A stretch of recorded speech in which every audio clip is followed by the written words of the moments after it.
Hey guys, had a quick email from one of y'all's, reached out and was asking about Marbury versus Madison. Said, watch the videos, understand the facts, but could you explain the holding and the constitutional principle a little bit further? And overall, how is it the most important court case? Absolutely. Any of you guys want me to do any of these kind of videos for you over the weekend? I'll do my best to reach out to anybody who has a question. Just let me know. So here we go.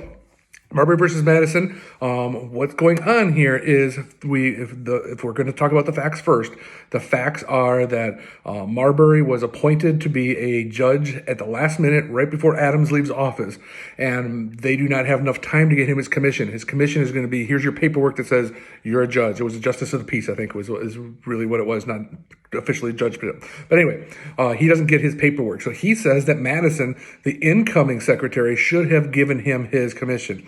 But Jefferson has said no to all of these because Adams was trying to pack the courts. So Jefferson says no, Madison doesn't give him his commission. Marbury sues and tells the Supreme Court, hey, you should issue a writ of mandamus for me that says, basically, you have to go ahead and you have to give me the commission. So it's basically the court should order Madison to give him this commission. So the court looks at this and they say, well, first off, do we have was he wrong? And so Madison, they said, is not wrong, that he was appointed, he should be getting the job. Second thing they say is, should he, is there any reason he shouldn't have the job? All that kind of stuff. No, he should have it. This is the right way to go about doing it. The problem becomes the reason that the court can give a writ of mandamus is because of a law from 1787.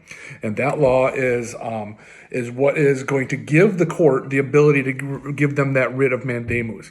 The problem is, in the United States Constitution, it does not give them that power. And therefore, they said the Constitution should be above the law written by Congress.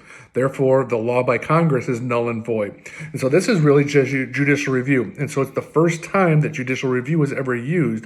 And it's super important because beyond that, it's the first time that, beyond the fact that it's the first time that judicial review is ever used, the Constitution doesn't give the court the ability to use judicial review. It's talked about in Fed 78, but officially it's not a part of the Constitution.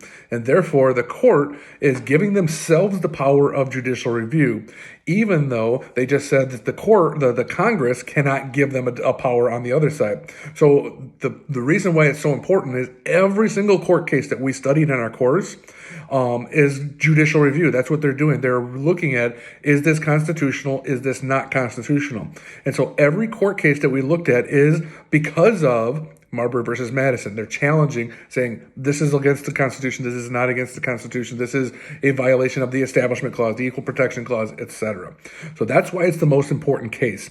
Furthermore, I believe we asked about the constitutional principle. The constitutional principle here, as far as the AP is concerned, is going to be the third, Article 3 of our Constitution. If you want to go further than that, you can look at the original jurisdiction clause, but I would stay away from that. Just say the third, or Article 3, and you're going to be plenty fine, okay? So the facts, he didn't get his commission, even though he thought he deserved it. The holding, the court said, we think you deserve it, but we can't give it to you because of that law that we don't think should be a law. And the principle is going to be Article 3. Why is it important? It establishes judicial review, which is how every court case since has been decided. I hope that helps.